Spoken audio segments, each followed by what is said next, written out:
Find a better business anytime at bbb.org. Well, good morning, everyone, and welcome to the Better Business Bureau serving New Mexico and Southwest Colorado for our monthly webinar. Today's topic, we're going to be talking about navigating business security in the 21st century and some tips on advancing in surveillance technology and resources. We're going to talk about crime prevention today.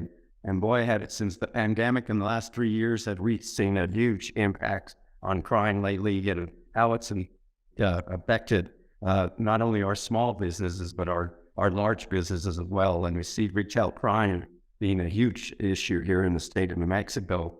And with these retailers and these big box stores, and everywhere you go, Gil, you see security companies trying to provide protection when they can to these big box stores.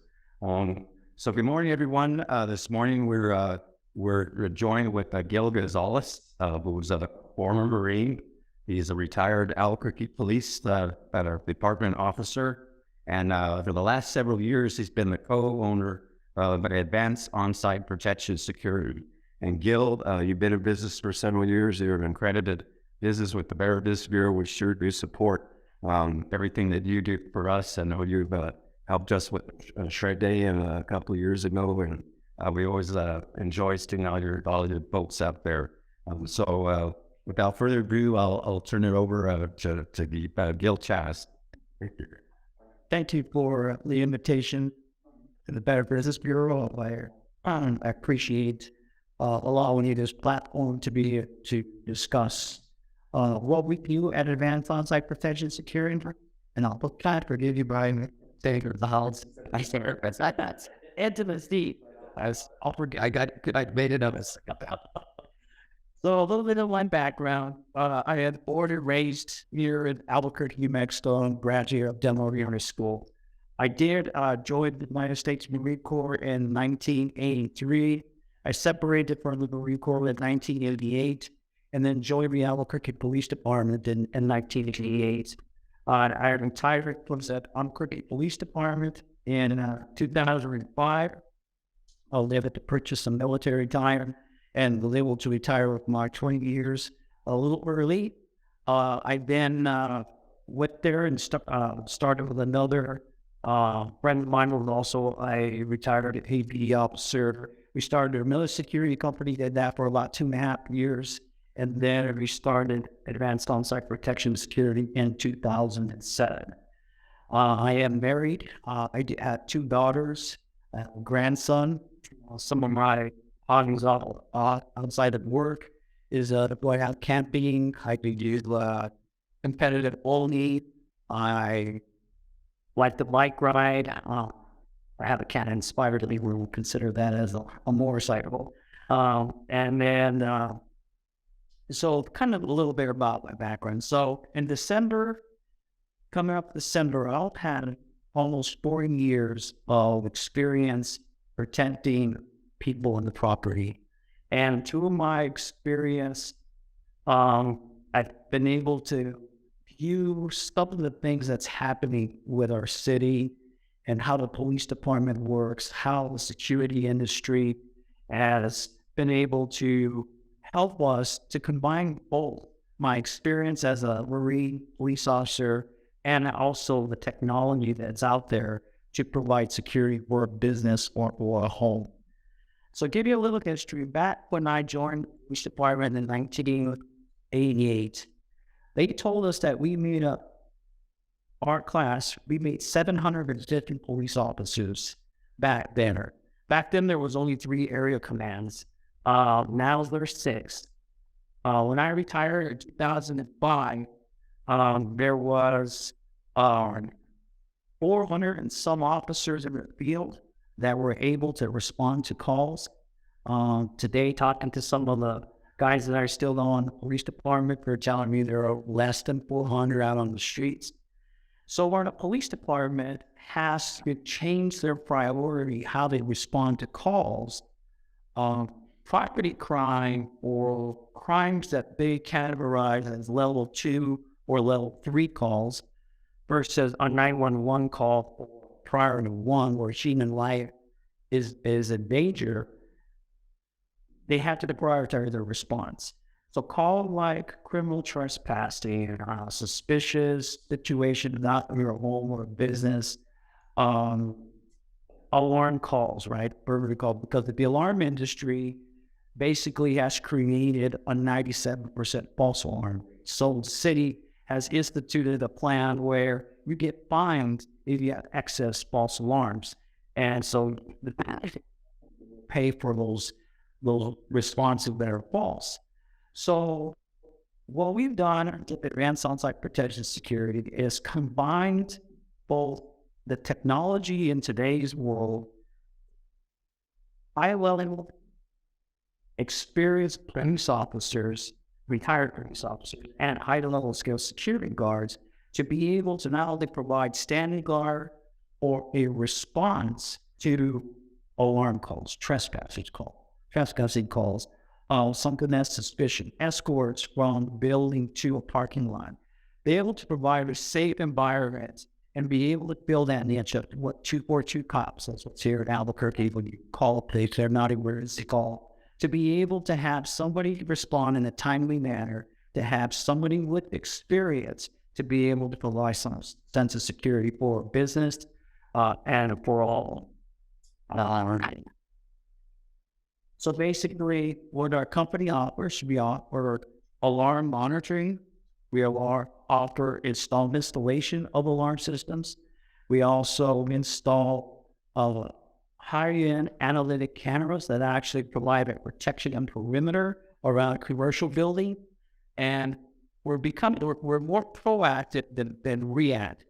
So right now there's really nothing out there other than what we're doing right now that actually creates a perimeter around a business that when somebody enters that perimeter, it sends our 24/7 command center an alert to view that live video to be able to see what triggered that perimeter intrusion.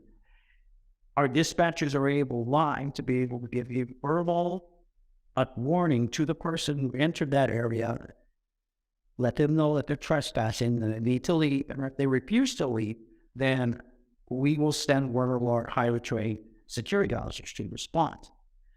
So what will come on the to be able to assist businesses with the crime. Albuquerque is not like this is unique to Albuquerque.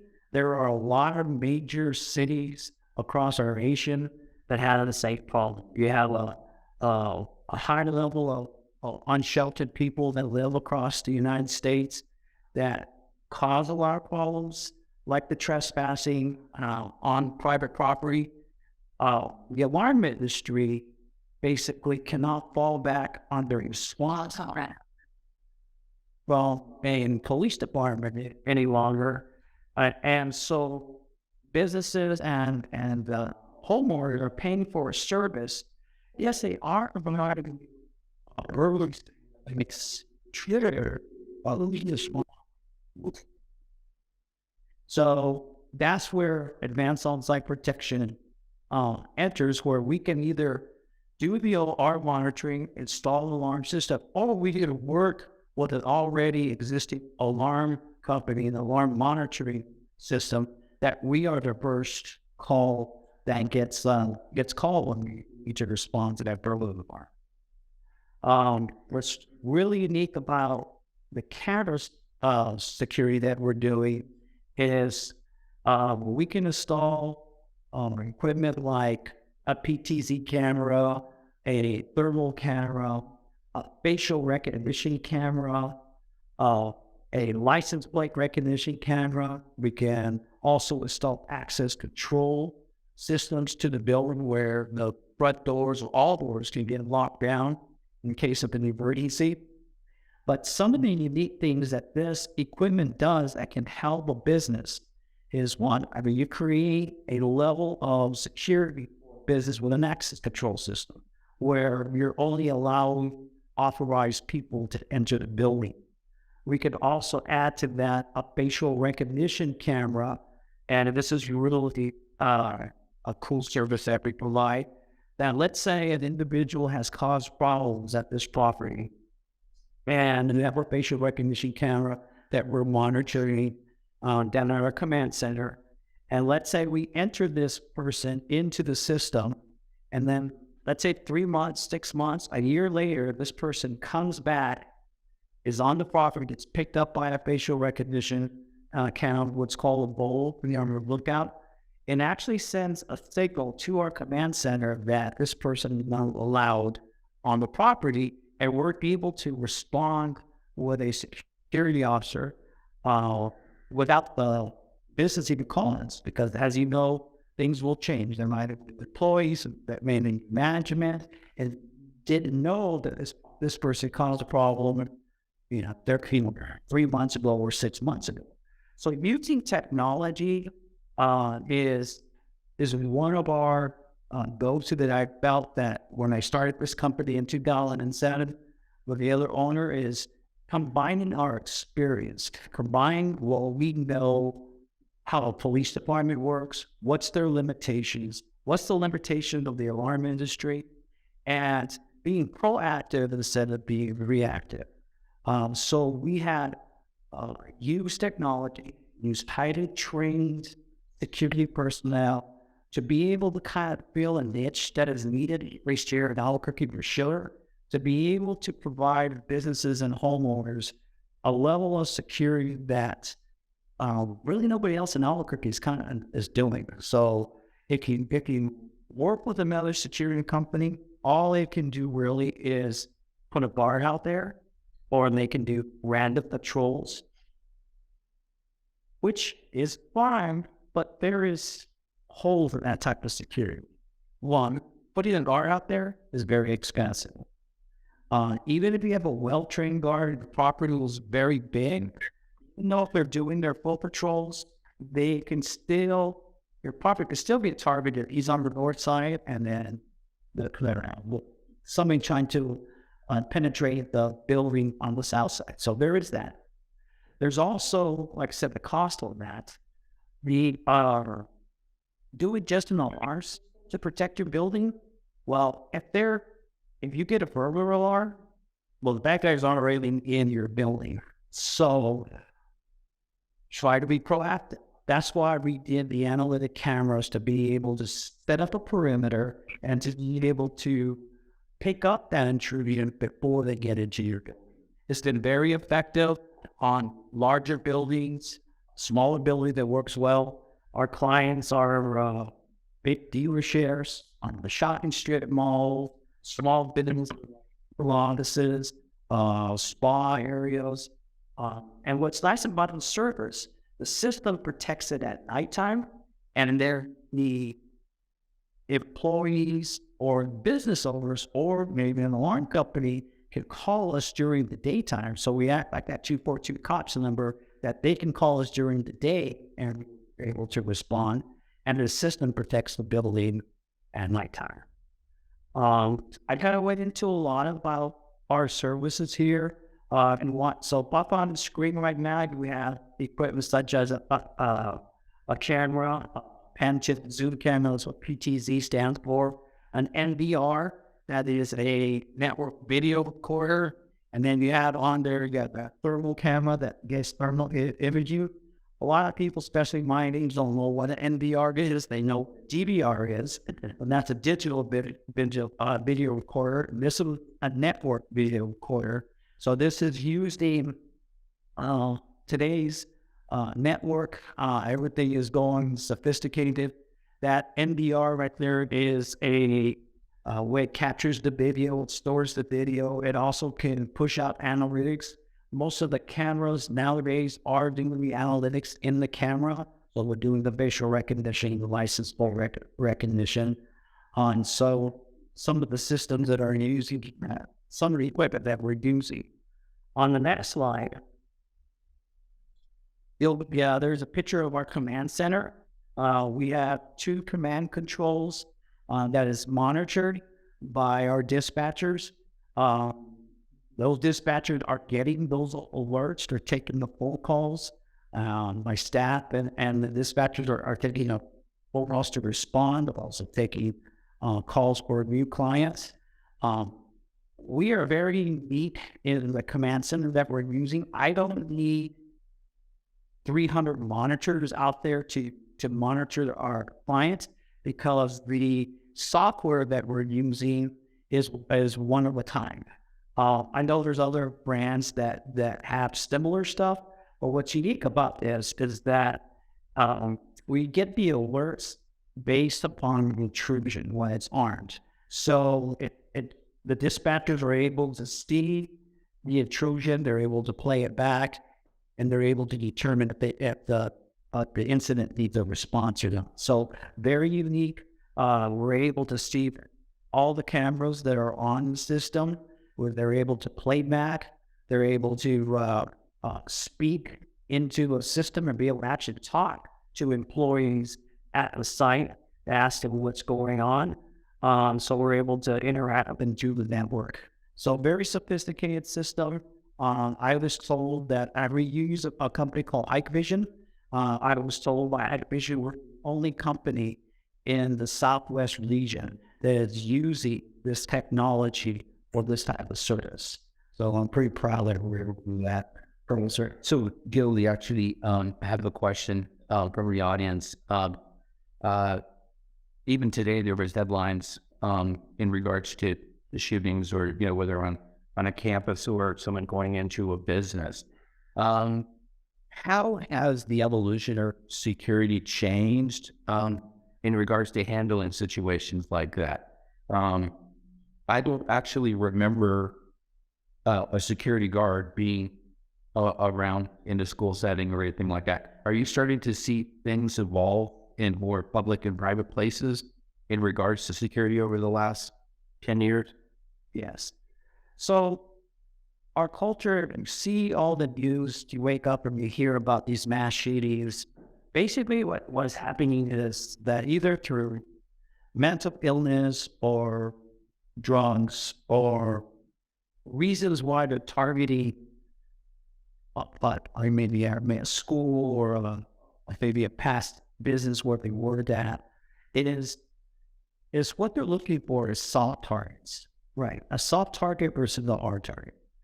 Unfortunately, the school or soft targets, apartment complexes, malls, things like that they can get more exposure in the media, and that's why they target some of these things. But to answer your question, Dave, I've been noticing the need for security since I'm in this industry, that it's kind of broad across all industries that security is needed for multiple different reasons. That it could be either providing a safe place, workspace for your employees to keep the business going, or it could be something, the fact that they are doing, especially like in the cannabis industry, where there's a demand for that, the transaction of money and their product that is a target for that.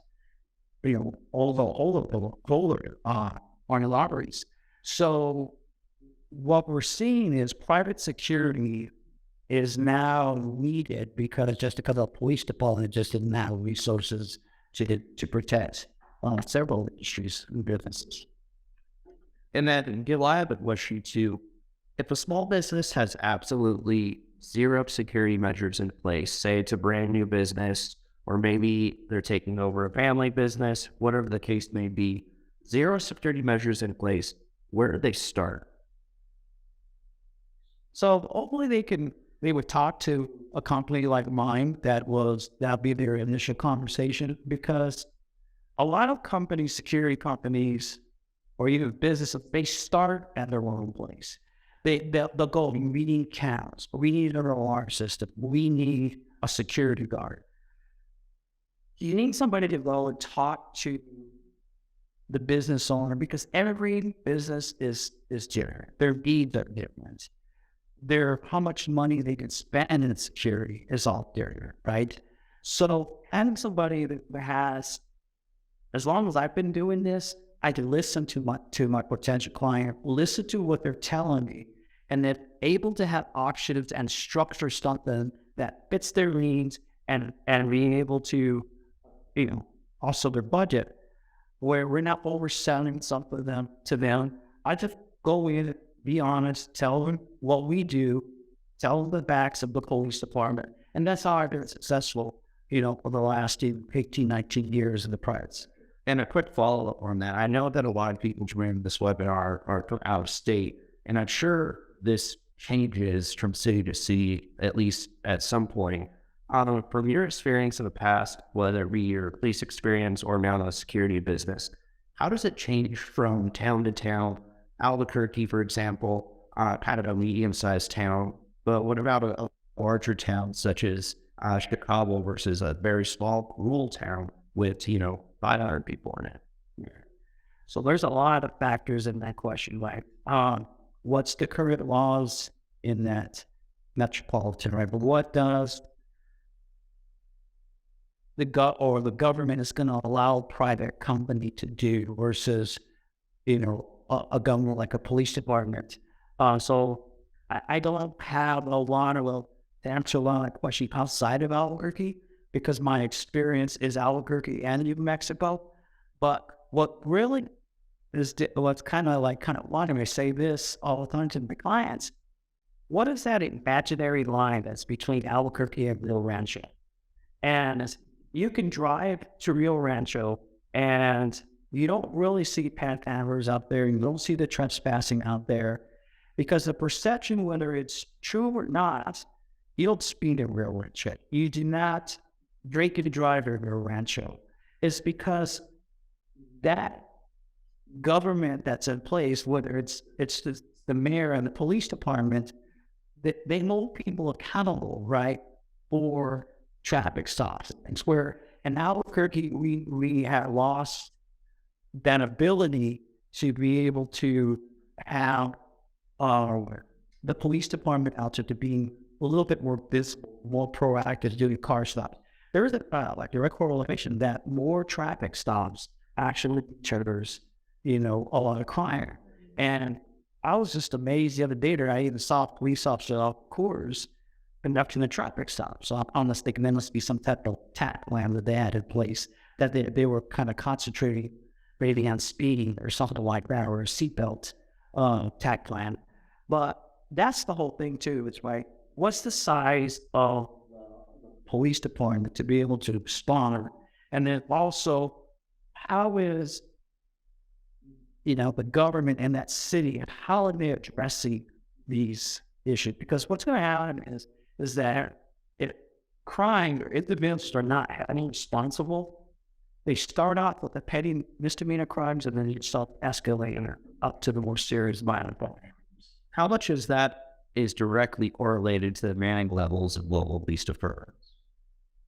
Oh, I think it's high because back in 1988, I know our academy class at APE were hiring, and they were trying to put 2 classes through like a year were 50 cadets, and then you would moves through the academy. So we were graduating 35 to 40 police officers twice a year. So if you were gaining, 70 to 80 officers to do the department staffing, and then we had a 20-year retirement back then. So these officers would go 20 years. I left at 17, and then they never continued that hiring process. So the numbers dwindled, and they were able to, exceed where the manning levels that they needed. To kind of piggyback that question into your answer a little bit, in the news we see a lot about escalation situations where force is used. Can you talk about how a security guard is different than, say, a police officer, and some of the de-escalation tactics that should really be considered within the security industry? Right. So in police work or in security, there's always levels of de-escalation, right? The officer's present uniform is a form of de-escalation. The officer verbal communication to the persons that they're dealing with to de-escalate the situation. But we're not police officers, and there is a state statute that we can rank and arrest. But what we're have our officers more there as to be that buffer between our clients and the person who's causing a problem. I believe that the officers be very professional, to treat people with respect, to be able to give warnings that are lawful. This is what's going to happen if this doesn't happen. And if we cannot successfully obtain that objective, then we will call law enforcement and to be able to come and assist. The officers are there also to protect themselves, and they will protect the clients, depending on what level of officer, level 2 or level 3. But we're not there to engage physically or unprofessionally with somebody who is disregarding what we're trying them to do. So, in your professional opinion, how many, as a percentage, how many situations in which security guard is actually called out during an open hour situation, not when a business is closed, an open hour situation, could potentially be managed through a de-escalation with a security guard, and basically had a live along or, hey, stop the situation or whatever, versus actually calling a police officer? What could potentially be the financial impacts to the business, the difference to the business?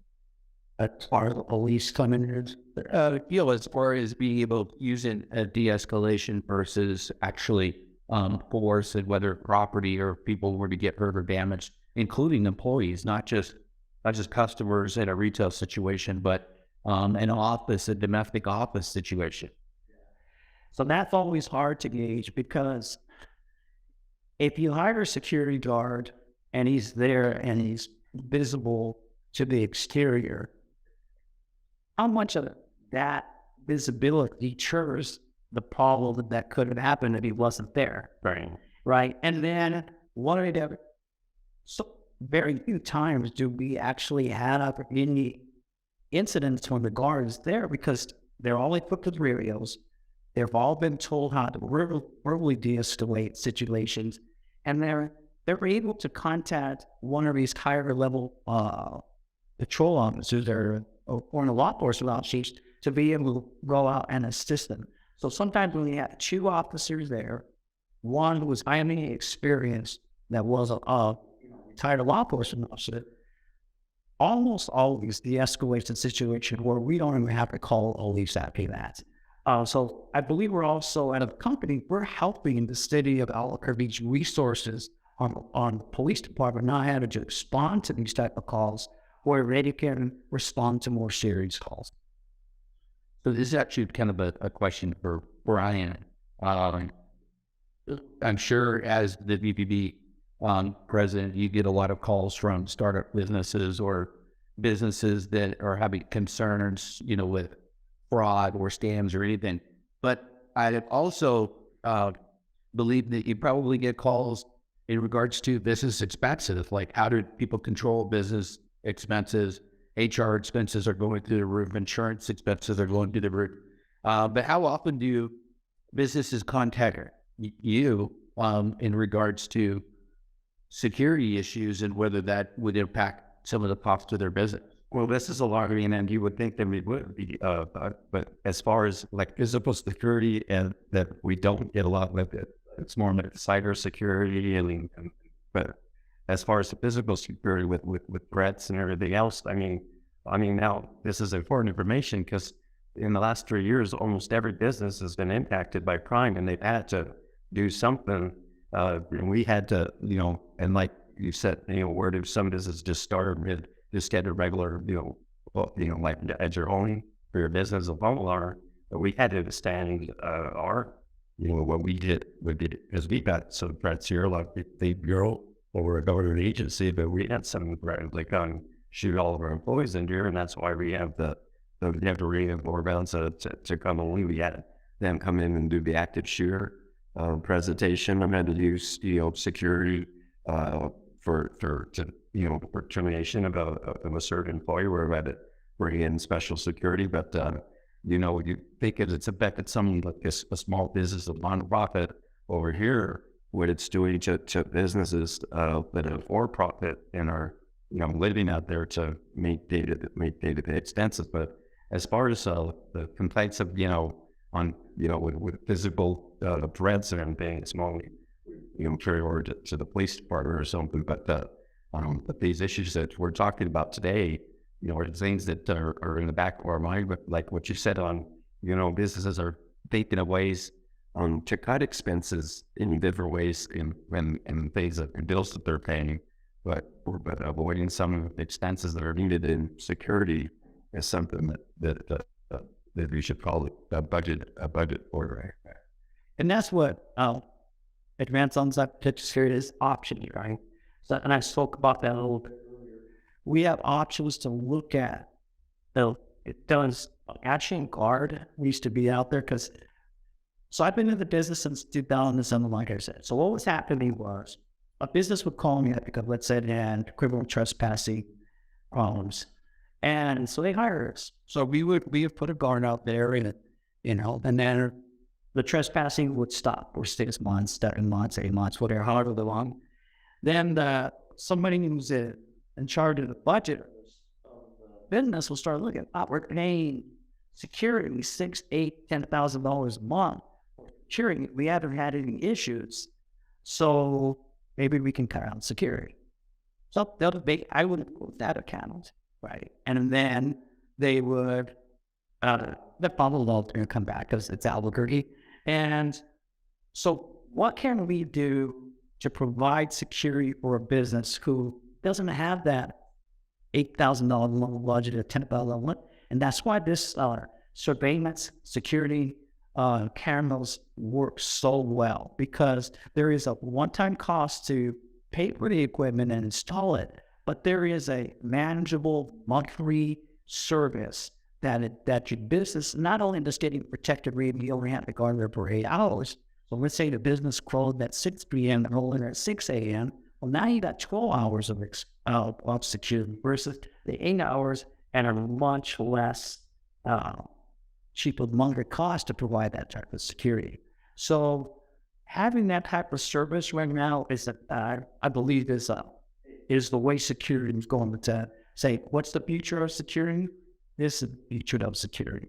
It is not doing the old-fashioned put a guard there, which I'm not saying that there is some sites you do need to have a person there, but let's have a system that is intelligent to be able to get those notifications and then center well-trained security personnel in a timely manner to go out there and deal with the issue. Here's another note. The way you do with security, when I was on the police department and I was getting about a call to a business, and I'd get the little notes on the call on our computer in our card that said, respond to an alarm or respond, let's just use an alarm or example, respond to alarm. There's a burglary signal coming from the rear door. Okay, that's all the information I had.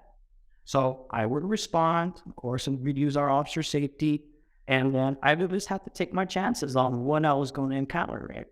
Of course, back then, we were still taking 2 or 3 hours to respond, so more likely that the person was already gone. But to my point was, now that we're doing video surveillance, is that we can tell our officers who are responding, there's 2 males on the north side of the building. He's wearing this. He's in a vehicle, description of vehicle. Maybe we're able to catch a license plate. So we're able to get this information, decipher this information to say, you know what? We just not longer going to send our security officers out there. We're calling 911 because we're actually seeing a felony in progress because they're trying to enter into the building. That's the high-end technology that our company uses to assist in security, because even businesses that elect to put a camera, let's say in the lobby area, and we hit a panic button or a duress button, we're able to get that signal, be able to look at the camera and see what's going on with the lobby area, what's happening to the employees, whoever's in there. If we're able to see a knife or a gun, we're able to give a description, call 911.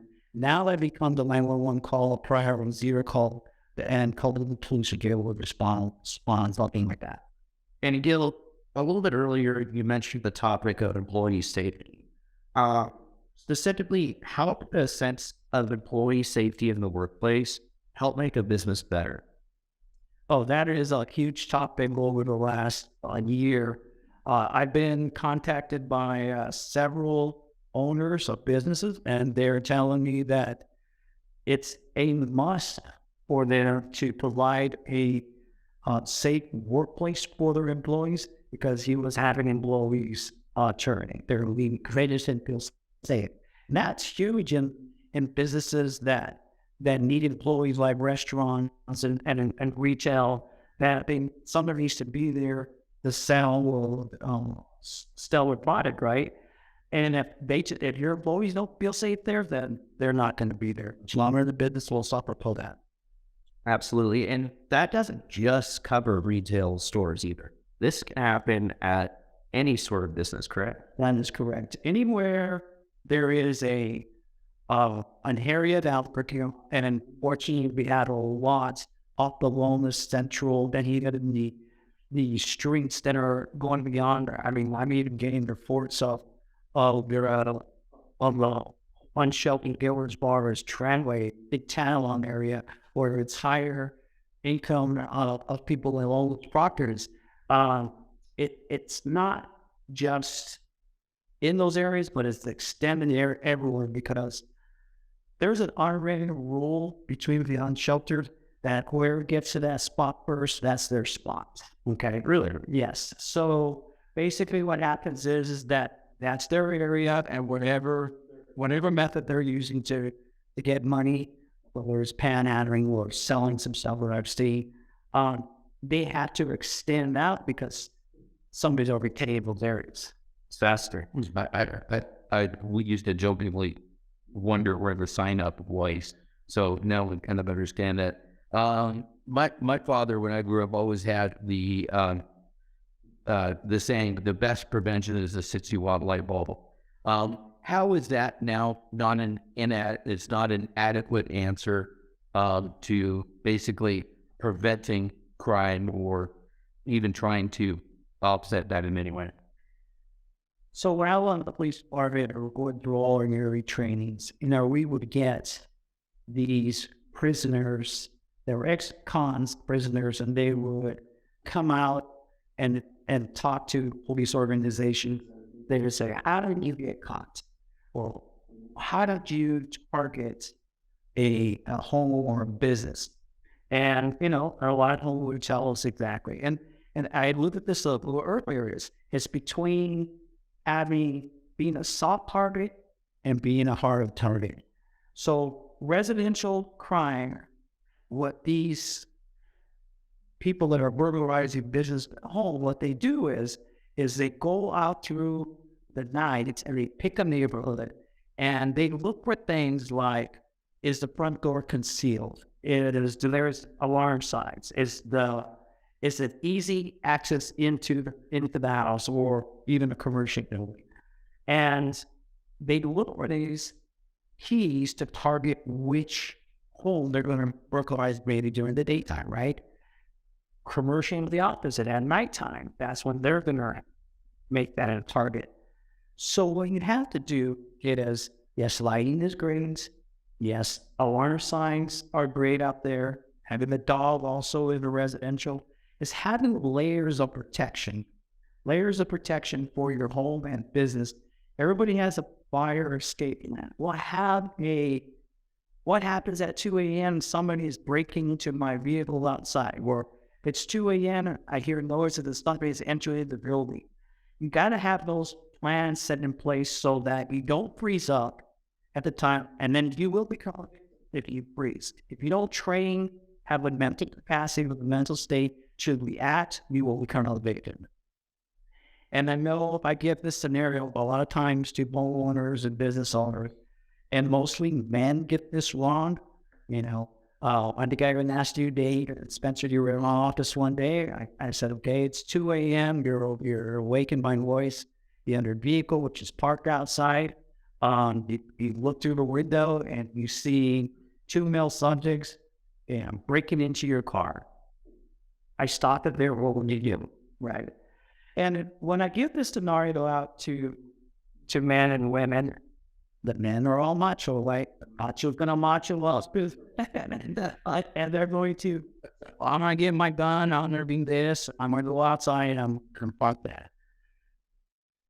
Yes, the state's a Castle state. You do have the right to protect your property, but you could also do something that your actions caused a shooting to happen or caused something fatal gunshot to somebody you or them, which you were the victim. Now you become an offender in a court case. So, training, having things like cameras outside so that you could see what made that noise, right?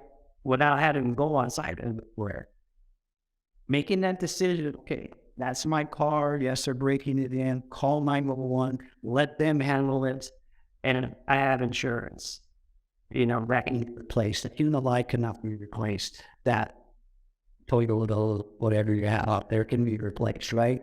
So it's just having an understanding of where our society is now and how, what to do. And then, having a security company to maybe, I'm hearing noises, I see somebody in my front driveway or something like that. Well, the police may take a while to respond. So having a security company who has the ability, who has training to be able to respond at 2 a.m. to check a residence and check a business. To follow up on that, Gil, earlier you mentioned that emergency services have categorized these calls into different levels. At what level is it appropriate for a police officer to be involved, and at what level is it appropriate to involve a security officer? I don't think you can actually, by what level. So, of course, right, if it's a 911 call, it's a life or death situation, of course, we want the police to be called. Initially, even before calling us, because we're going to refer you back to the police if it's a domestic violence call, or it's a hold-up alarm, or if it's somebody saying there's somebody with a gun here.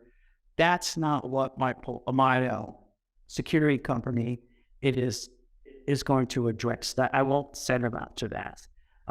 But if it's a non-violent type of situation, those are the things that we're going to respond to. Everything else should be, directed to the police department if it's a violent incident. So we get about a minute left. What's the best way for people to reach out to you if they had more questions or would like more information? How do they contact you? Yes. So our office number is 505-897-1307. You can contact us by email also, and my email is Gil.Chavez, CHABC, at AOPsecurity.com. We also have a website, AOPsecurity.com. You're able to review our Google reviews. You're able to see what some of the services we have. You're also able to submit a request to set up an unemployment loans. Well, Gil, thank you for this valuable information that you shared with us. I mean, and you had not only of the business aspect, but you gave some great advice on protecting our homes as well. We know since the pandemic, crime was just gone crazy, and now I think this was valuable information that people know that they have to enhance in their security in the small, and not only in the big businesses, but in the small business, and how security needs to be a big priority for all of us as we go on and try to continue our business. So thank you for being part of this monthly webinar. Thank you everyone for attending, and look for our monthly AD newsletter, and we'll see what our next topic is to our next webinar. Thank you all for joining today, and have a rest of a great week. Thank you. Find a better business anytime at bbb.org.